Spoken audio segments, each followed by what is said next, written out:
ಮುಖ್ಯ ಕಾರ್ಯನಿರ್ವಹಣಾಧಿಕಾರಿಗಳು 2 ಸಿಕ್ಸರ್ಗೆ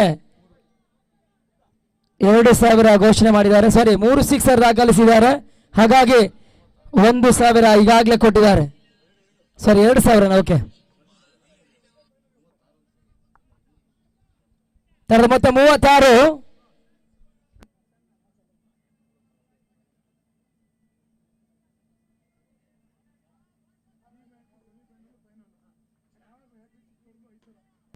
ಬೇರೆಸೇನ ಹೊಡೆತ ಮೂಲಕವಾಗಿ ಮತ್ತೆ ಸತೀಶನ ಬಳಿಕವಾಗಿ ಅಶ್ವಲ್ ಮತ್ತೆ ಸಿಕ್ಸರ್ ದಾಖಲಿಸಿದ್ದಾರೆ.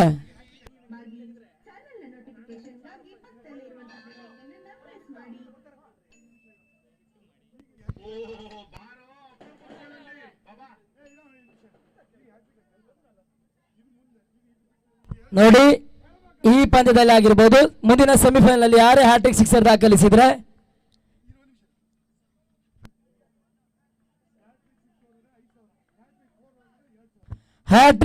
ದಾಖಲಿಸಿದ್ರೆ ಯಾರೇ ಆಟಗಾರರು 2 ಸೆಮಿಫೈನಲ್ ಇದೆ, 2 ಸೆಮಿಫೈನಲ್ ನಲ್ಲಿ ಯಾರಾದ್ರೂ ಹ್ಯಾಟ್ರಿಕ್ ಸಿಕ್ಸರ್ ದಾಖಲಿಸಿದ್ರೆ 5,000 ಹ್ಯಾಟ್ರಿಕ್ ಬೌಂಡರಿ 2,000.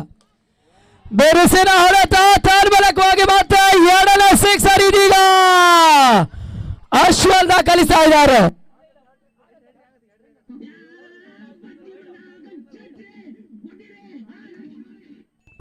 ಈಗ ಸಿಕ್ಸರ್ ದಾಖಲಿಸಿದ್ರೆ 5,000 ನಿಮ್ಮದಾಗತ್ತೆ.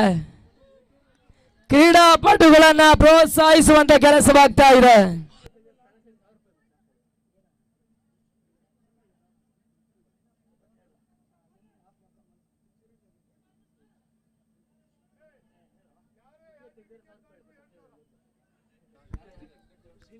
ನೋಡಿ, ಯಾರೇ ವಿಕೆಟ್ ಪಡ್ಕೊಂಡ್ರೆ, ಪ್ರಾಣೇಶ್ವರ್ ಹ್ಯಾಟ್ರಿಕ್ ವಿಕೆಟ್ ಪಡ್ಕೊಂಡ್ರೆ, ಸರಿ 1 ವಿಕೆಟ್ ಪಡ್ಕೊಂಡ್ರೆ 1,000 ಘೋಷಣೆ ಆಗ್ತಾ ಇದೆ. ಓ ಮೈ ಗುಡ್ನೆಸ್, ಎಂತ ಏಟು! ಹ್ಯಾಟ್ರಿಕ್ ಸಿಕ್ಸರ್ 5,000 ನಿಮ್ಮದಾಗಿದೆ. ಇನ್ನೊಂದು ವಿಷಯ ಏನ್ ಗೊತ್ತಾ, ಇದು 5,000 ರಶೀದಿನೇ ಬರಿಬೇಕಂತೆ. ನೋಡಿ, ಇದು ಈಗ ಕಾಮೆಂಟೇಟರ್ GST ಕಟ್ ಆಗತ್ತೆ ಇದರಲ್ಲಿ.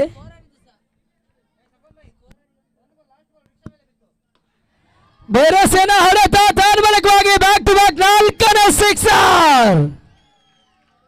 4 ಚೆಂಡಿಗೆ 4 ಸಿಕ್ಸರ್ ದಾಖಲಿಸಿದ್ದಾರೆ.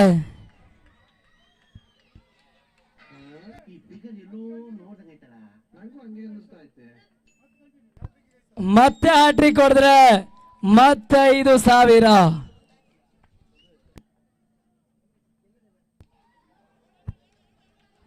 ಬೇಯಿಸುವಂತ ಅಪರಾಧ ಬರ್ತಾ ಇದೆ. 1, 2 ಊಟಗಳ ಸೇರ್ಪಡೆ. ಇದರಲ್ಲಿ ತಂಡದ ಮೊತ್ತ 63. ಇಲ್ಲಿ ತಂಡದ ಎಂಟ್ರಿ ಫೀಸ್ ಇಲ್ಲೇ ಆಯ್ತಾ ಅಂತ.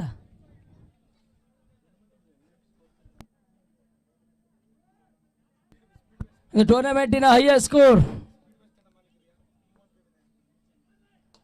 ಬೇರೆಸೇನ ಹೊಡೆತ ಮೂಲಕ ಮತ್ತೆ ಈ ಒಂದು ಓವರ್ನಲ್ಲಿ 5 ಸಿಕ್ಸರ್, ಒಟ್ಟಾರೆಯಾಗಿ 32 ಓಟವನ್ನು ಈ ಒಂದು ಓವರ್ನಲ್ಲಿ ದಾಖಲಿಸಿದ್ದಾನೆ.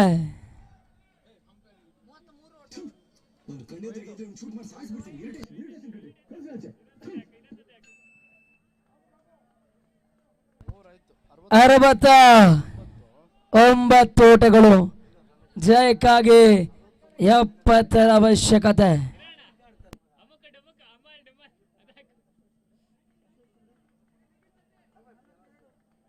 ಅಶ್ವಲ್ ವೈಯಕ್ತಿಕವಾಗಿ 11ಕ್ಕೆ 42 ಓಟವನ್ನು ದಾಖಲಿಸಿದ್ದಾನೆ.